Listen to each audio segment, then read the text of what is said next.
नमस्कार दोस्तों, आप देख रहे हैं राजकुमारी, आपके साथ मैं हूं भुवन शर्मा। दोस्तों, मैंने अपनी पिछली वीडियो में आपको ये बताया था कि कैसे हल्द्वानी के पास जो गौला नदी है वहाँ जो पुल बना है, वो जो पुल टूटा है वो कोई हादसा नहीं था, बल्कि भ्रष्टाचार और घोर लापरवाही का एक नतीजा था, एक परिणाम था। दोस्तों, एक बार फिर से मैं इस वीडियो के जरिए आपको लापरवाही का एक और उदाहरण दिखाऊंगा कि कैसे उत्तराखंड में एक बड़ी लापरवाही हुई है, जिसे देख आपको यह अंदाज़ा हो जाएगा कि आपकी बेहतरी के बहाने जो पैसे सरकार आपसे टैक्स के तौर पर वसूलती है उसका कैसे जो है उसका बेजा इस्तेमाल होता है। और तो और ज़रूरत पर वो राहत नहीं बल्कि उल्टा आफत बनकर आप पर टूटती है। सरोवर नगरी नैनीताल, जहाँ है नैनी झील, आप लोगों ने देखा कि ज़्यादा अत्यधिक बारिश की वजह से नैनीताल में बाढ़ की स्थिति पैदा हो गई। सड़कें, गलियां, हर तरफ पानी ही पानी दिखाई दे रहा था। एसडीआरएफ, एनडीआरएफ के जवान लोगों की मदद करने कुछ इस तरह से अपनी जान जोखिम में डालकर काम कर रहे थे, रेस्क्यू ऑपरेशन चला रहे थे। तो वहीं इसी बीच एक तस्वीर सामने आई जिसमें दिखा कि नैनी झील का पानी ओवरफ्लो होकर सड़कों पर आ गया है। हालात ये हो गए कि माल रोड पर खड़ी गाड़ियां पानी में डूब गई, घरों और दुकानों में पानी घुस गया। एक्सपर्ट्स ने कहा, विशेषज्ञों ने कहा कि नैनी झील के जल स्तर ने इतिहास के सारे रिकॉर्ड तोड़ डाले। हालात ये हो गए थे। अब ये हुआ कैसे? क्या ये अत्यधिक बारिश के कारण हुआ? कह सकते हैं कि कुछ हद तक, लेकिन फिर भी हालात ऐसे नहीं होते अगर व्यवस्था ठीक ढंग से काम करती, क्योंकि ऐसे हालात ना हो इसी के लिए तो सिंचाई विभाग ने ये ऑटोमेटिक निकासी द्वार लगाए थे। दरअसल इन ऑटोमेटिक निकासी द्वार का काम ही था झील के जलस्तर के बढ़ने को नियंत्रित करना। इसी साल के अप्रैल महीने में झील के गेट को ऑटोमेशन मोड में डाला गया दोस्तों, लेकिन नतीजा क्या हुआ? ढाक के तीन पात। बीते दिनों हुई बारिश के बाद झील का जलस्तर 12 फीट पर पहुंच गया था। इसके बाद गेट ऑटो मोड में नहीं संचालित हुए, यानी जिस काम के लिए इन गेट्स को लगाया गया वो वक्त आने पर चले ही नहीं। साफ है कि सिंचाई विभाग के सभी दावे यहां हवाई साबित होते हैं और जनता के करोड़ों रुपए यूं ही बर्बाद हो गए। करोड़ों रुपए खर्च कर लगाए गए ऑटोमेटिक स्काडा गेट हम कहें कि हाथी के दांत बनकर रह गए।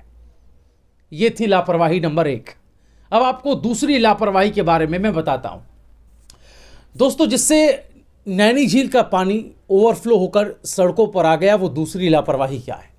दरअसल सिंचाई विभाग ने नैनी झील के निकासी द्वार की संख्या 5 से घटाकर 2 कर दी। जो संख्या 5 होती थी गेट्स की, उनको 2 कर दिया गया, जिसके चलते लगातार 2 दिनों से हो रही मूसलाधार बारिश का पानी एग्जिट गेट्स के बजाय ओवरफ्लो होकर सड़कों के रास्ते झील से बाहर निकलने लगा, जिससे दिन भर नैनीताल में जलभराव की स्थिति बनी रही।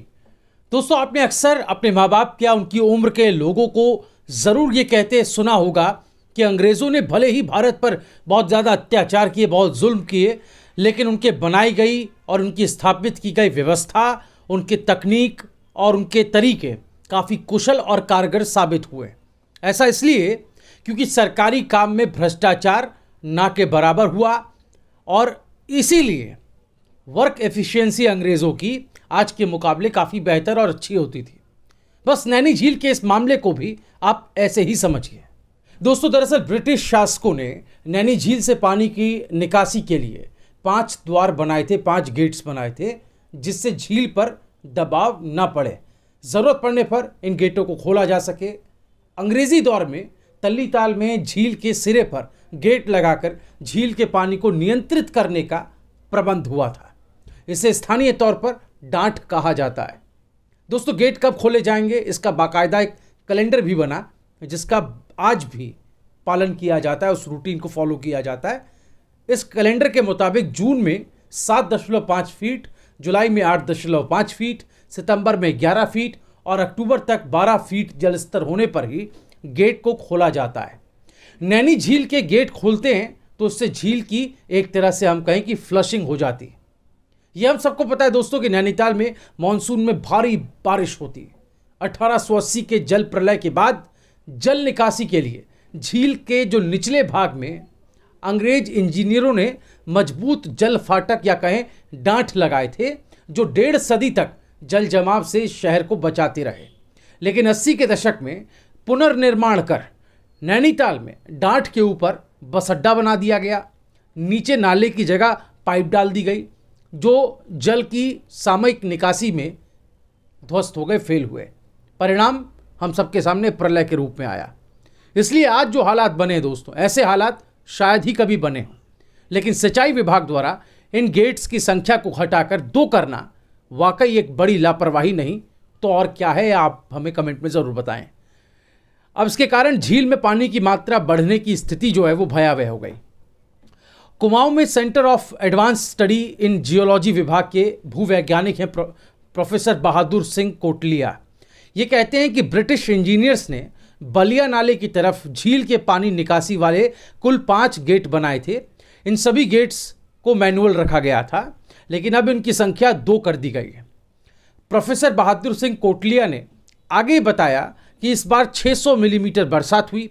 ऐसे में 3 दिन में झील को तो ओवरफ्लो होना ही था। उस ओवरफ्लो पानी को बाहर निकालने के लिए एक मजबूत तंत्र स्थापित करना चाहिए था, ऐसा वो कहते हैं। उन्होंने कहा कि क्योंकि पुराने पैसेज को मॉडिफाई करके और कम कर दिया गया है। प्रोफेसर ने यह कहा कि पानी को पैसेज के माध्यम से बाहर निकालना चाहिए, ना कि पाइप के माध्यम से बाहर की तरफ रास्ता देना चाहिए। वहीं इस मामले में जो जिम्मेदार विभाग है वो क्या कर रहा है दोस्तों, ये सुनना भी ज़रूरी हो जाता है कि उसका पक्ष आखिर क्या है। तो इस पूरे मामले में जो सिंचाई विभाग के एग्जीक्यूटिव इंजीनियर हैं KS चौहान, उन्होंने सफाई में कहा है कि जो नया सिस्टम लगाया गया है उसका रोल केवल पानी को डिस्चार्ज करने का है, जिसमें गेट ऑटोमेटिक तरीके से खुल जाते हैं जो यहाँ खुले नहीं। उन्होंने कहा कि उम्मीद से ज़्यादा बारिश हुई, इसमें बहुत कम समय में बहुत ज़्यादा पानी बरसा और निकासी का जो सिस्टम है उसके साथ ये मैच नहीं कर पाया, जिससे बाढ़ जैसे हालात बने। दोस्तों कुछ और वजहें भी हैं, कुछ और रीजंस भी हैं जिन पर नज़र डालनी ज़रूरी है। ये भी माना जा रहा है कि झील में काफ़ी बड़ी मात्रा में सिल्ट यानी मलबा भर गया, जिससे यहाँ पानी थमने की बहुत जो क्षमता है वो बहुत कम रह गई। ये बताया गया कि पिछले 8 सालों से वहाँ से मलबा नहीं निकाला गया। दरअसल झील के चारों तरफ 60 नाले हैं। लोग निर्माण का सारा मलबा नाले में गिरा देते हैं, जैसे लोगों की आदत है। बरसात में सीधा ये झील में आता है। एक वजह नैनीताल के चारों तरफ बनी 79 किलोमीटर की रोड का सीसी का होना भी है। पहले इन कच्ची सड़कों में पानी एक तरह से रिस जाता था। दोस्तों 1985 में पाषाण देवी मंदिर के पास नैनी झील की गहराई 27 मीटर थी। ठीक उसी पॉइंट पर 2020 में इस गहराई को नापा गया तो ये सिर्फ 17 मीटर निकली।